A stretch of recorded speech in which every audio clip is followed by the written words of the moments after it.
तो आज हम करने वाले हैं वॉकिंग डेड डेड सिटी की एपिसोड 2 की स्टोरी एक्सप्लेनेशन। और अभी तक आपने एपिसोड 1 की स्टोरी एक्सप्लेन नहीं देखी है तो वो आप देख सकते हैं, लिंक आपको डिस्क्रिप्शन में मिल जाएगी। एपिसोड शुरू होता है नीगन और मैगी से। तभी वहां पर एक बूढ़ी औरत एस्तर आकर मैगी का बैग लेकर भागने लगती है। मैगी और नीगन भी उसका पीछा करने लगते हैं। अब एस्तर एक बिल्डिंग की सीढ़ियों से ऊपर चढ़ने लगती है। उसका पीछा करते हुए नीगन और मैगी भी सीढ़ियों पर चढ़ने लगते हैं। मैगी नीगन से बोलती है कि उसे ऊंचाई से डर लग रहा है। जवाब देते हुए नीगन बोलता है कि नीचे मत देखो और ऊपर की तरफ चढ़ते रहो। बिल्डिंग के टॉप पर पहुंचने के बाद एस्तर वायर की मदद से दूसरी तरफ चली जाती है और अब वो नीगन और मैगी को भी इनवाइट करने लगती है। अब नीगन और मैगी भी उसके पीछे पीछे चले जाते हैं। उधर हम जीनी को नीना नाम की एक औरत के साथ देखते हैं जो उसे एक जगह लेकर आती है जहाँ पर नीना जैसे कई और लोग भी रह रहे थे। नीना उसे स्कूल भी भेजने लगती है ताकि जीनी को अच्छा महसूस हो सके। उधर अब तक मैगी और नीगन एस्तर तक पहुंच चुके थे। नीगन एस्तर से पूछता है कि सामने वाली बिल्डिंग से धुआं उठ रहा है, क्या तुम हमें वहां पर ले जा सकती हो?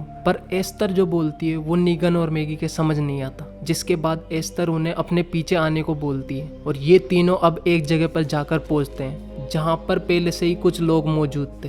वो इन्हें देखते ही गन पॉइंट पर ले लेते हैं और वो लोग नीगन से पूछने लगते हैं कि तुम कौन हो, तुम्हें पहले यहाँ पर नहीं देखा। जिस पर नीगन बोलता है कि ये औरत हमें यहाँ पर लेकर आई है और हम तुम्हें यहाँ पर नुकसान पहुँचाने के लिए बिल्कुल नहीं आए।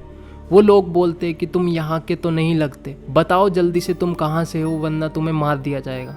तब मैगी बोलती है कि वो एक नाव से कनाडा की बस्ती पर जा रहे थे, लेकिन बीच में ही उनकी नाव डूब गई और वो यहाँ पर आ गए। मगर वो लोग इनका विश्वास नहीं करते, जिसके बाद वो नीगन और मैगी को एक बाथरूम में बंद कर देते हैं। उधर जीनी से नीना आके बोलती है कि कोई भी तकलीफ हो तो तुम मुझे कह सकती हो, जिस पर जीनी को नीगन की याद आने लगती है। उधर नीगन मैगी से बोलता है कि तुम्हें उन लोगों को सच बता देना चाहिए था कि हम लोग कहाँ से आए हैं और कहाँ जा रहे हैं। शायद उन्हें हम दोनों पर शक हो गया था, इसी वजह से उन्होंने हमें यहाँ पर बंद कर दिया। अच्छा हुआ कि हमने और कुछ बोला नहीं, क्योंकि उनके पास बंदूकें भी थी और अगर उन्हें हम पर और भी ज्यादा शक हो जाता तो शायद वो हमें मार भी देते। दूसरी तरफ हम मार्शल को देखते हैं जिसको अब होश आ गया था। वो अपने साथी मार्शल को पड़ा हुआ देखता है जो कि अब ज़ोंबी बन गया था। अब वो वहाँ से निकल कर भागने लगता है। ज़ोंबी से बचते हुए घर में जाकर पहुँचता है। दरअसल ये घर उसी का ही होता है। यहाँ पर वो अपनी पुरानी फोटोज आकर देखने लगता है। तभी वो वहाँ पर एक लाश भी देख जाता है जिसे देखकर वो बहुत ज़्यादा डर जाता है, मानो उस लाश वाले आदमी ने खुद को ही गोली मारी थी।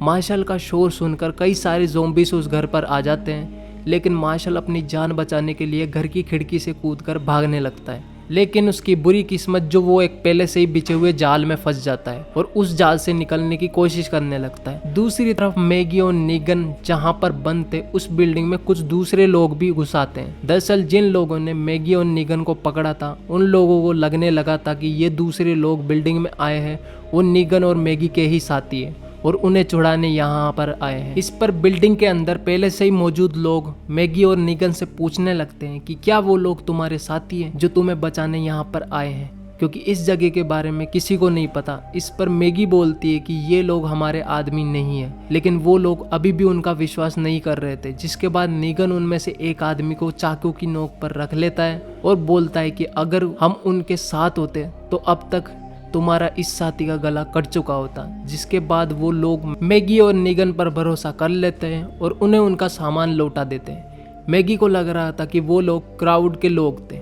तभी वो लोग बिल्डिंग के अंदर आ जाते हैं। उनमें से एक एस्तर को पकड़ लेता है और वो एस्तर को मार देगा ऐसा वो बोलने लगता है।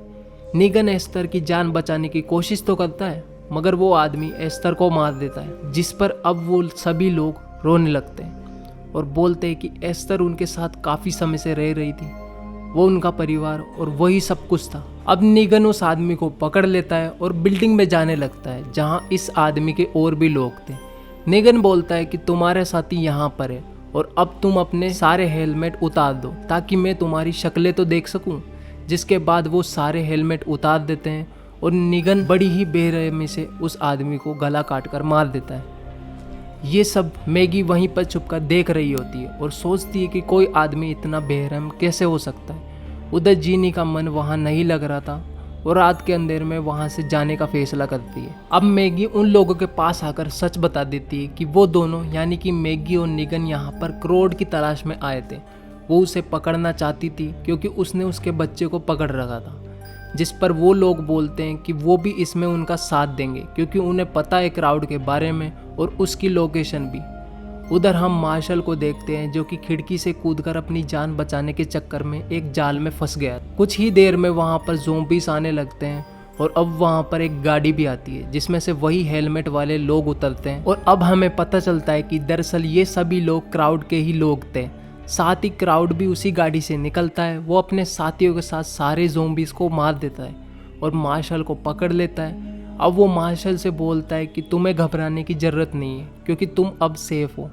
उसके बाद वो क्राउड को बोलता है कि तुम कौन हो। इसके बाद क्राउड मार्शल को अपने साथियों के साथ वहाँ से ले जाता है और इस तरीके से ये एपिसोड यहीं पर ख़त्म हो जाता है।